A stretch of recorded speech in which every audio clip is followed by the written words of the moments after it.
Dans Lady vous écoute, nous parlons des femmes et du réchauffement climatique. Alors que nous sommes encore dans la campagne 16 jours d'activisme organisée par ONU Femmes des violences contre les violences faites aux femmes, nous allons voir dans quelle mesure la question du réchauffement climatique peut-être être aussi une violence. Merci de recevoir notre invitée du jour, Princesse Marilyn Yaf. Bonjour. Bonjour Nadine. Princesse Marilyn Yaf, vous êtes la présidente d'Étoiles d'Afrique. Vous êtes vous-même aussi belle qu'une étoile. Merci, Nous parlons merci. des violences faites aux femmes avec ONU Femmes. Et je dois préciser que vous êtes originaire du Congo. On sait quelle est la situation des femmes à l'est du Congo, mais ce qu'on sait un peu moins, c'est que la question du réchauffement climatique, on va en parler en deuxième partie d'émission, est aussi une violence. Alors déjà, commençons par les violences faites aux femmes au sens large. Qu'auriez-vous envie de dire aujourd'hui?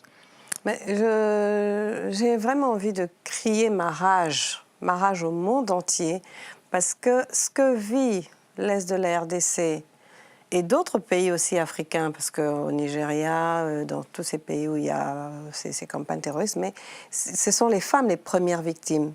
Mais en RDC, c'est vraiment, on a l'impression, on a tendance à dire que c'est le berceau.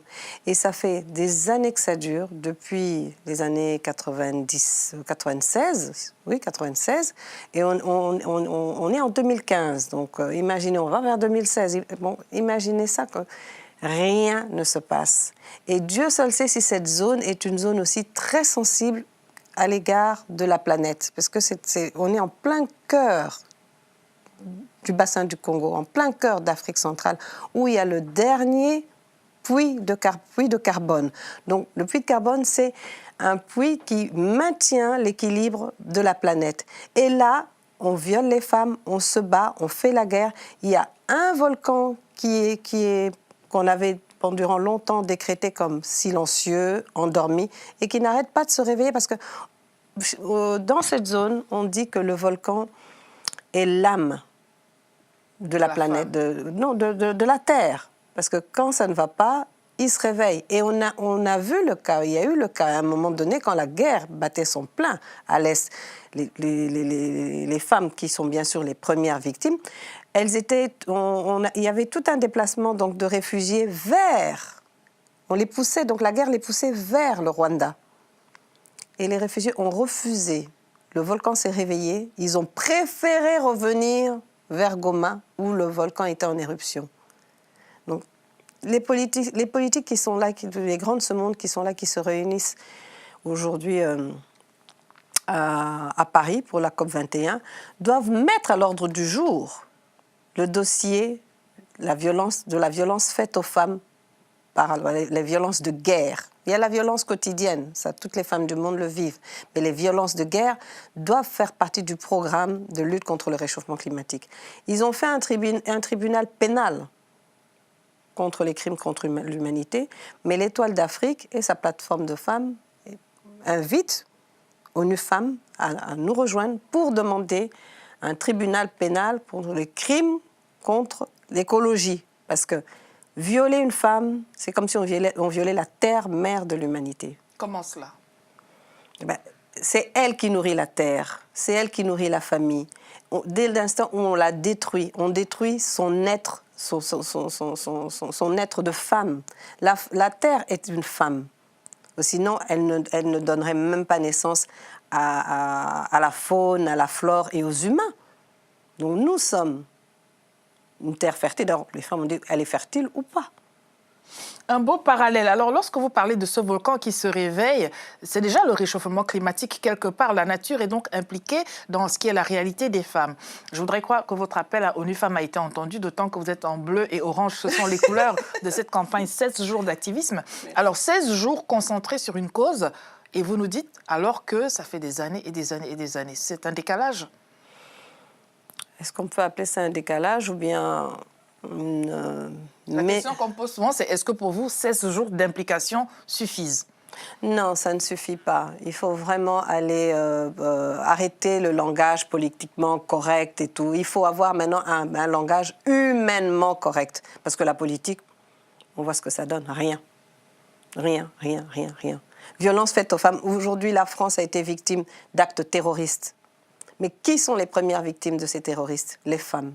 Comment cela? en dehors même de la RDC, pour rester en Afrique, au Nigeria, on prend les petites filles, les femmes, on les capture, on les kidnappe, on en fait des esclaves sexuels, comme en RDC, c'est la même chose. Donc la violence faite aux femmes en RDC, qu'on dit oui c'est la guerre, non, c'est du terrorisme. Moi j'appelle ça du terrorisme politique. Comme ici c'est du terrorisme religieux, ou appelez ça comme vous voulez, mais terrorisme reste terrorisme. Et on terrorise la terre. Auriez-vous envie de dire que la COP21 aujourd'hui est une aubaine pour les femmes parce que puisque enfin les politiques se penchent tous ensemble comme un seul homme sur la question du réchauffement climatique, de manière, par voie de conséquence, les femmes vont en bénéficier, pensez-vous cela? Mais il faudrait d'abord qu'on nous donne la parole et le pouvoir de nous exprimer et d'agir. Parce que la COP21, il y en a qui prédisent déjà un échec. Mais sont ce des esprits chagrins d'ailleurs? Pardon? Est-ce que ce sont des esprits chagrins qui en prédisent l'échec? Non, c'est plus des esprits réalistes. Parce que si on pouvait consacrer les milliards, les millions qu'on consacre à cette réunion qui va durer 11 jours, oui, et qu'on consacre cet argent pour résoudre les problèmes de gouvernance au niveau des pays en conflit, changer la mentalité, enfin, on ne change pas la mentalité du jour au lendemain, mais qu'on consacre ça à la au vrai problème, oui, là, on pourra bien lutter contre le réchauffement climatique. Mais même ce terme réchauffement climatique, j'adhère pas à ce terme-là. Parce que la planète, elle est là, elle vit sa vie. Elle ne nous a pas attendus. Elle continue. Le jour où elle en aura marre de nous, elle va nous le faire savoir. Les volcans sont là pour nous le démontrer. Donc nous les humains, nous sommes des locataires les pires locataires que cette planète ait pu connaître. Non seulement on ne paye pas, mais on l'use, on l'utilise, on la malmène. Et on s'assure que personne d'autre ne puisse être locataire voilà. après nous. Après nous. Nous, les femmes qui nourrissons cette terre, parce que en Afrique, dans les champs, c'est pas les hommes qu'on trouve dans les champs, ce sont les femmes. Aujourd'hui, ces femmes-là sont et aux champs et sur les étals des marchés. Et maintenant, bon, les femmes maintenant s'émancipent, elles se lancent dans la finance avec les tontines, donc au Cameroun, chez nous, ce sont les cambistes et tout, mais elles deviennent de plus en plus incontournables dans l'économie et la finance, le développement durable du continent. Donc on doit vraiment taper sur la table, s'imposer pour que cette violence que l'on subit, parce qu'il y a la violence physique, il y a la violence morale, et en politique, croyez-nous, chers amis, on ne fait pas de cadeaux. Et la violence institutionnelle peut-être. Surtout celle-là. Alors avec la COP21, une quinzaine de jours penchés sur le climat, avec ONU Femmes, 16 jours penchés sur la question des femmes, quand bien même il faut le rappeler à la décharge de ONU Femmes, c'est tous les jours que c'est une cause pour eux. Mais au long cours, vous pensez que les femmes, elles peuvent vraiment prendre à leur compte, Madame Tout-le-Monde, dans son petit coin de village, peut-elle participer à cette dynamique contre le réchauffement climatique? En faisant comment? Certainement.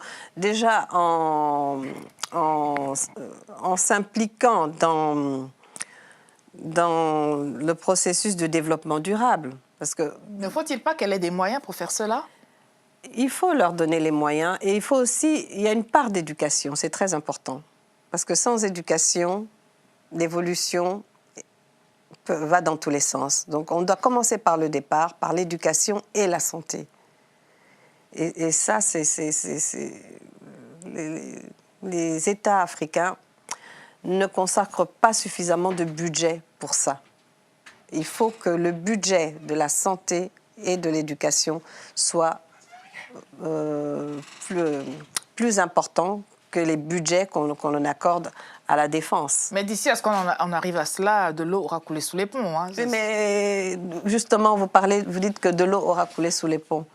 Mais aujourd'hui, la clé de ce développement et qui tient la vie, c'est l'eau.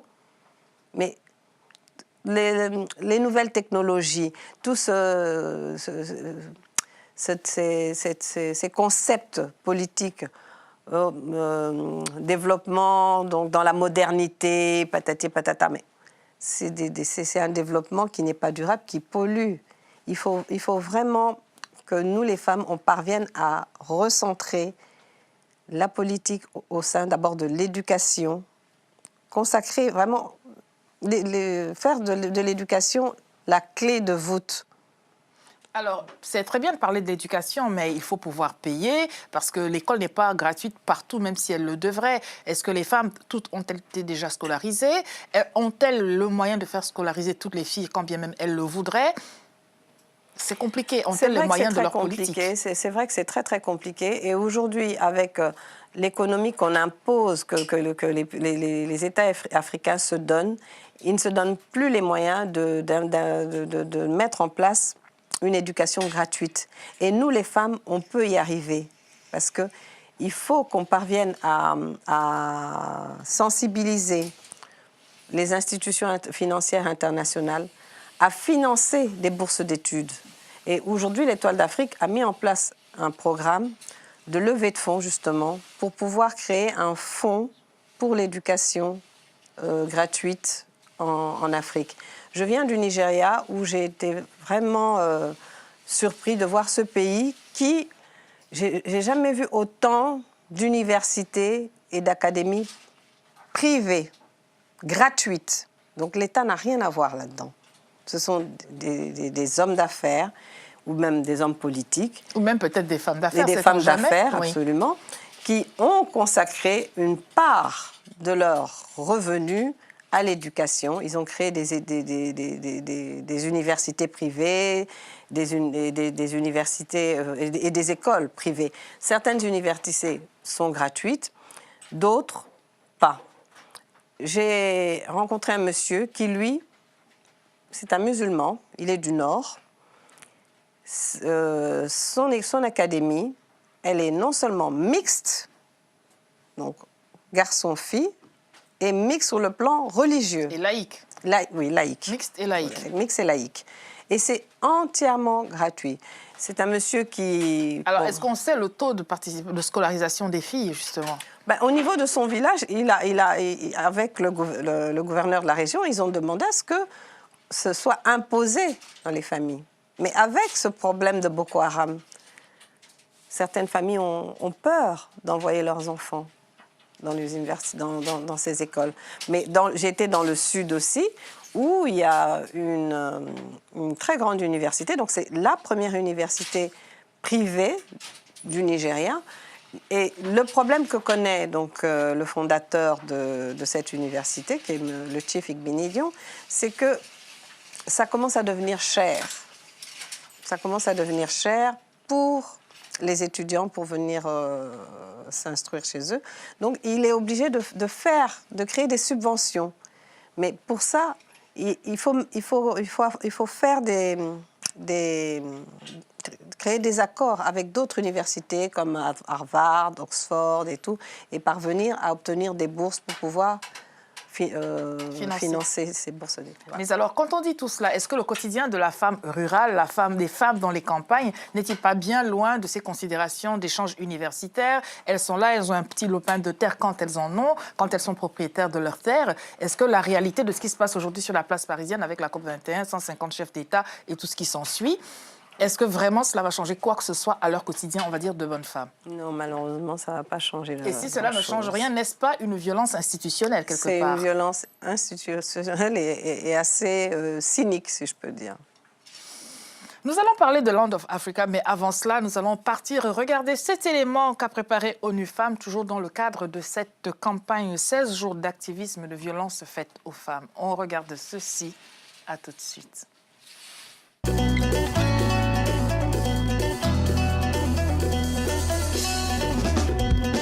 Ne jamais accepter la violence sur toutes ses formes.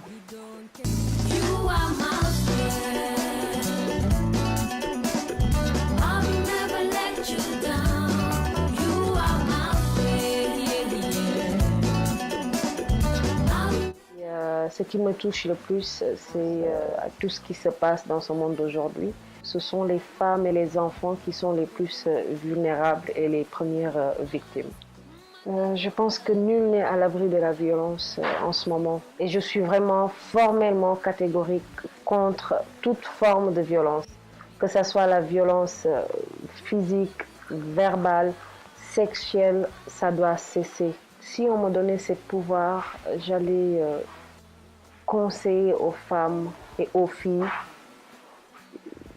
d'avoir confiance en elles et de ne jamais accepter la violence sur toutes ses formes. yow mi di xoxatal jigéen yow mi di toroxal xale te nga xamante ni ñoom ñooy avenir u réew mi mbaa xalaat nga ni sa yaay bi la jur jigéen la mbaa xalaat nga ni am nga rakk bu jigéen am nga mag bu jigéen bi nga bàyyi seen kër mbaa yaa ngi xalaat ni bis dina ñëw nga am doom wala sax nga am doom bàyyi ko ci kër ga ndax buñ ko defoon xale ba nga bàyyi ci kër gi ndax dina la neex buñ ko defoon sa yaay wala sa rakk ndax dina la neex nañu leen delloo si suñu xel bu baax te contre violence mu jóge fi abadan.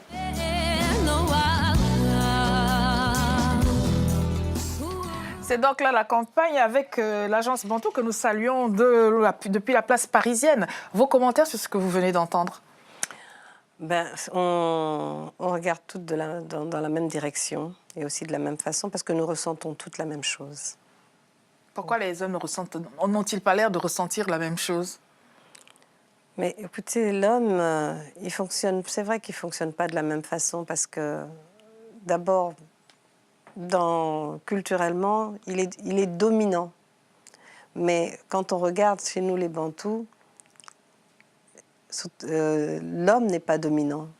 L'homme subit la domination de la femme, mais en douce. Ah là là. Logiquement. Logiquement, c'est quand il y a les palabres qui reconnaît le pouvoir de la femme.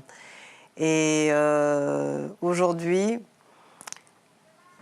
moi, quand je regarde nos dirigeants et les hommes qui sont toujours là à dire oui, on veut faire de la politique ou bien on va en politique pour faire changer les choses. Non, ils vont en politique pour eux.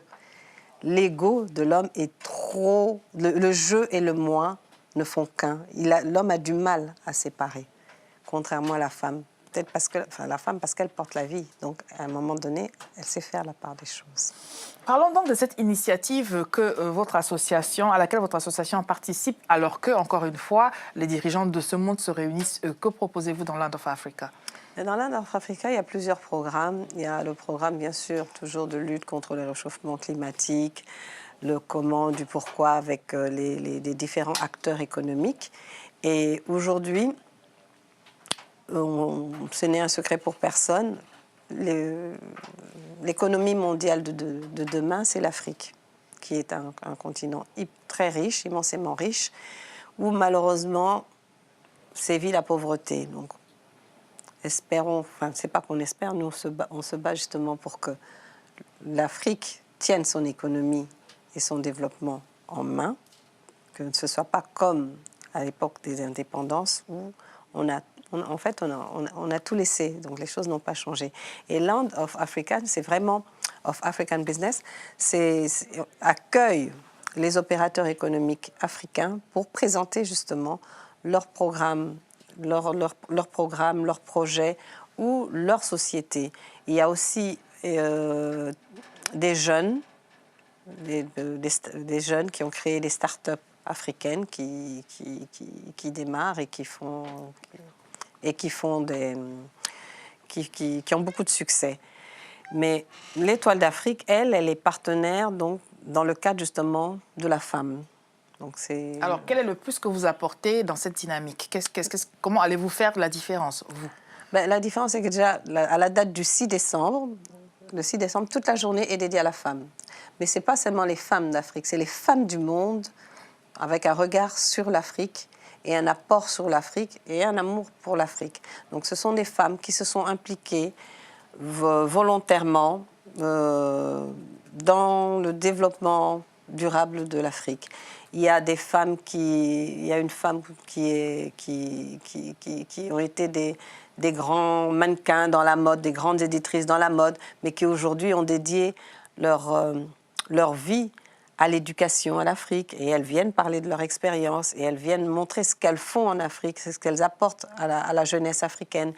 Il y a entre autres le maire de la ville de Mbandaka, qui est Madame Annie Bomboko. C'est donc au Congo. Au Congo, en RDC. Oui. Et elle se bat pour préserver le premier jardin botanique du bassin du Congo, qui malheureusement est en train De dépérir. de dépérir, et dire que c'est un jardin botanique qui détient toutes les espèces naturelles de la forêt équatoriale. Mais quel lien y a-t-il, à votre avis, entre les femmes de cette localité-là et cette réalité, comment dit-on, botanique, pardonnez-moi si j'arrive à le dire. Quel lien y a-t-il? Est-ce que seulement les femmes sur place ont conscience de ce que c'est un trésor et puis peuvent-elles avoir accès à ce trésor? Comment cela intervient-il ou pas dans leur quotidien? Mais les femmes, en fait, au départ, elles ne savaient même pas que ça existait, elles viennent de le découvrir. Mais comme la femme est toujours attirée à ce que la terre lui offre, donc on se penche dessus. On se dit, mais pourquoi laisser... Il faut qu'on fasse quelque chose pour sauver ce jardin botanique, le faire revivre, et qu'il puisse servir à ramener dans la nature des espèces en voie de disparition ou qui ont totalement disparu. Et malheureusement, localement, c'est difficile. Et on doit donner un rayonnement international, une vision internationale pour que les autres femmes et hommes du monde entier puissent venir en aide, pas en aide, mais sauver cette biodiversité qui est précieuse pour lutter contre le réchauffement climatique. Les femmes s'engagent donc sur ce front-là. Nous allons en donner le programme. C'est du 2 au 11 décembre 2015 à l'Hôtel de l'Industrie. C'est à Paris avec une thématique femmes et égalité des genres en partenariat avec l'Étoile d'Afrique, dont vous êtes la fondatrice, la présidente. Et puis au programme des tables rondes, l'intégration des femmes dans le développement économique du continent, mais aussi femmes et enjeux sanitaires. J'aimerais bien qu'on fasse un point là-dessus. Qu'est-ce que cela concerne, ces enjeux sanitaires aujourd'hui, pour que tout le monde comprenne bien? Déjà, il faut se rappeler qu'il y a eu une grande épidémie qui a failli être planétaire, Ebola. Bon, malheureusement, le professeur Muyembe était invité, il n'a pas pu être présent. Mais l'Étoile d'Afrique tire sur la sonnette d'alarme, justement, parce que Ebola rentre dans la problématique du réchauffement climatique. C'est un virus qui est, on dit, virulent, qui n'épargne personne. Et sa dernière apparition en Sierra Leone et au Libéria, donc sur la côte ouest africaine, l'a démontré. Le Niger l'a démontré parce qu'on a eu beau isoler ces pays, mais Ebola s'est retrouvé aux États-Unis, s'est retrouvé ici en France, donc ça n'a pas de frontières. Et quoi qu'on dise, quoi qu'on fasse, si on ne maîtrise pas les facteurs climatiques, on est tous exposés à Ebola ou à un virus qui peut, parce qu'Ebola peut muter. D'ailleurs, Ebola, cette année, était mutante. Le premier virus qu'on avait découvert au Congo à l'époque, c'était le Zaïre, n'était pas le même et n'évoluait pas de la même façon. Donc, nous devons prendre conscience que l'enjeu sanitaire est primordial. Et les femmes qui sont donc au chevet des malades, des enfants, des personnes âgées, ne sont-elles pas de facto des victimes, elles aussi, de situations qu'elles ne peuvent pas éviter puisqu'elles ne peuvent pas se soustraire à cette réalité-là? Et est-ce qu'il y a une démarche sexo-spécifique des institutions sanitaires, par exemple, en direction des femmes pour les préserver parce qu'elles sont aux premières loges malgré elles? Les résolutions que le docteur Muyembe avait établies, c'était d'abord la propreté. La propreté. Donc, se laver les mains régulièrement, tout le temps, à chaque fois qu'on pratique, qu'on commet un acte avec les mains, au manuel, on doit se laver les mains. Mais comment voulez-vous qu'on puisse arriver à un niveau de propreté donc sanitaire à 100% si déjà l'accès à l'eau n'existe pas? Donc, toute cette problématique, l'accès à l'eau, l'accès à l'électricité, tout ça, ça fait partie des problèmes sanitaires. Le paludisme, qu'on appelle à d'autres endroits la malaria, c'est une maladie qui est liée à la pauvreté et à l'insalubrité. Alors, on a vu qu'il y a une grande campagne, justement, à la COP 21 pour électrifier l'Afrique. Vous êtes ma sœur voisine du Cameroun, toute l'Afrique subit le délestage. Mais est-ce normal? C'est pas normal, puisque c'est un continent où il y a énormément de cours d'eau, de chutes, donc de barrages hydroélectriques qui peuvent électrifier tout le continent et même au-delà. Ce qu'on peut relever, c'est que d'autres femmes se mobilisent pour apporter des sources d'énergie alternatives avec le compostage d'ordures ménagères. C'est aussi ça, l'implication des femmes à leur niveau dans cette lutte contre le réchauffement climatique. Absolument, parce que les énergies renouvelables doivent prendre une place considérable, étant donné que l'énergie électrique, aujourd'hui, c'est vrai que ça nécessite des très gros moyens, des très grosses logistiques et tout, mais ça entraîne aussi la déforestation. Et on lutte contre la déforestation. La preuve en est qu'en Amérique latine, ils ont créé énormément de barrages ça a déforesté pratiquement toute l'Amazonie. Donc l'Amazonie est un bassin forestier qui est déforesté à 99%. C'est très grave. Nous allons terminer là-dessus. Je voudrais donc rappeler que vous avez, vous, au sein de l'association Étoile d'Afrique, cette rencontre à partir du 6 décembre, du 2 au 11 décembre, mais c'est le 6 décembre, dimanche 6 décembre, que les femmes sont à l'honneur de cette question de réchauffement climatique. Nous retenons aussi que vous êtes engagés contre les violences faites aux femmes. Et fermement. Et fermement. Merci d'avoir accepté de venir nous parler de cela. Nous donnons rendez-vous à nos téléspectateurs dans notre programme prochain. À demain.